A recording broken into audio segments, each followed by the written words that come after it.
তো সোজা রেডি হয়ে চলে এসেছি কাঁচরাপাড়া কলেজ মোড়ে। তো তারপরে ওখান থেকে সব বান্ধবীরা মিলে আজকে হচ্ছে কি একটু হ্যাং আউট করছিলাম, কারণ কালকে আমাদের এক বান্ধবীর বার্থডে আছে। তো সেটাই সেলিব্রেট করার আগে আমরা সব রুমের মধ্যে লাইট সেট আপ সব কিছু ঠিকঠাক করে নিলাম। তো সকালবেলায় উঠে সোজা কাঁচরাপাড়া চলে গেছিলাম।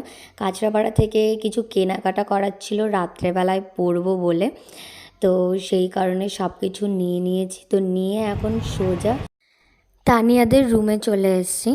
তো এখানটাতে ওরা হচ্ছে গিয়ে থাকে, তো ওদের রুমেই চলে এসেছি। এখানটাতে এখন আমি স্নান টান করে রেডি হব, কারণ আমার আবার বেরোনোর আছে। সো চলো তাড়াতাড়ি স্নান টান করে রেডি হয়ে নিলাম, নিয়ে তো বেরিয়ে গেছি। আর তোমাদেরকে ইন্ট্রো দিচ্ছিলাম। তো যাই হোক, তোমরা তো প্রত্যেকেই জানো, প্রত্যেকেই আমার চ্যানেলটাতে like comment share and subscribe করে দিও। তো রেডি হয়ে আমাকে কীরকম লাগছে সেটাই বলো। আর এই জুতোটা আর প্লাজো আর ড্রেসটা নেওয়া হয়েছে আজকে পরবো বলে, তাই তোমাদেরকে একটুখানি দেখিয়ে দিলাম। তো দিয়েই আমি এখন সোজা বেরিয়েছি। আমি সেন্ট্রাল পার্ক থেকে অটো ধরবো বলে, অটো ধরে আমার স্টেশনে যাওয়ার আছে, তো সেই কারণেই বেরিয়েছি। তারপরে ওখান থেকে সন্ধেবেলায় কী করব সেটাও শেয়ার করব, তো তার জন্য পুরো ব্লগটা তোমাদেরকে দেখতে হবে।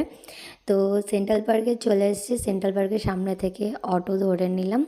তো অটোতে করে এখন যাওয়া যাক। আর অর্পণও দাঁড়িয়ে রয়েছে আমার জন্য, লেট হয়ে গেছে।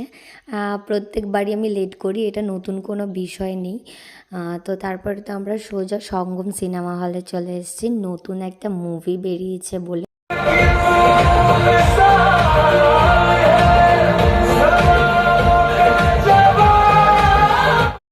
তো মুভিটা পুরোটা দেখেছি, প্রচুর এনজয় করেছি, খুব ভালো হয়েছে। তেরি বাতোঁ মে উলঝায়ে জিয়া, তোমরা প্রত্যেকে চাইলে দেখতে পারো। তারপর প্রচুর লেট হয়ে গেছিলো, তো সব ফুটেজ নিতে পারিনি। তো পার্টি শুরু হয়ে গেছিলো, সবাই ডান্স করছিল, কেক কাটা হয়ে গেছে।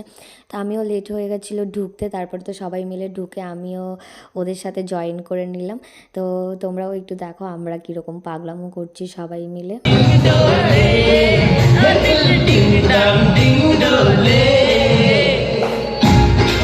তো আমরা তো প্রত্যেকে মিলে খুবই এনজয় করছি। তো আবার নেক্সট ব্লগে চলে আসবো তোমাদের সাথে নতুন গল্প শেয়ার করতে। তো আজকের জন্য টাটা অ্যান্ড গুড নাইট।